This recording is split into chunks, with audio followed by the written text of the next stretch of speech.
शीला दीदी के चैनल को लाइक और सब्सक्राइब जरूर करें। धन्यवाद। शीला दीदी एकदम धमाकेदार कहरवा गीत सुनाइए।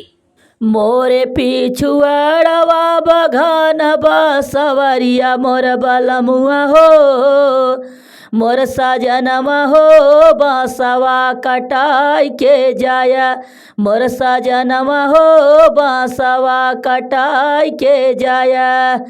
मोरे पिछुआड़वा बघान बसवरिया मोर बलमुआ हो, मोर सजनवा हो बांसवा कटाई के जाया, मोर सजनवा हो बांसवा कटाई के जाया।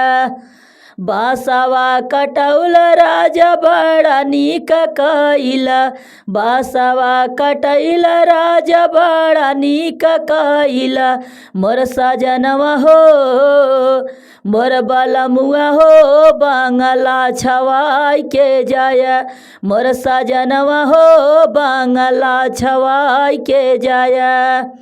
बांगला छवैल राजा बड़ा नीक कइला, बांगला छवैल राजा बड़ा नीक कइला, मोर सजनवा हो मोर बलमुआ हो से जिया लगाई के जाया, मोर सजनवा हो से जिया लगाई के जाया।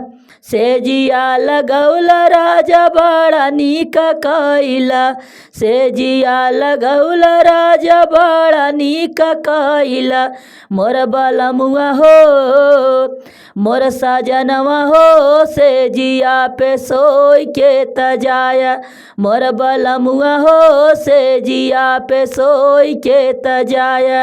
से जिया पे सोइला राजा बड़ा नीक कइला, से जिया पे सोइल राजा बड़ा नीक कइला, मोर सजनवा हो मोर बलमुआ हो होरिला खेलाई के जाया, मोर बलमुआ हो होरिला खेलाई के जाया, मोर बलमुआ हो होरिला खेलाई के जाया।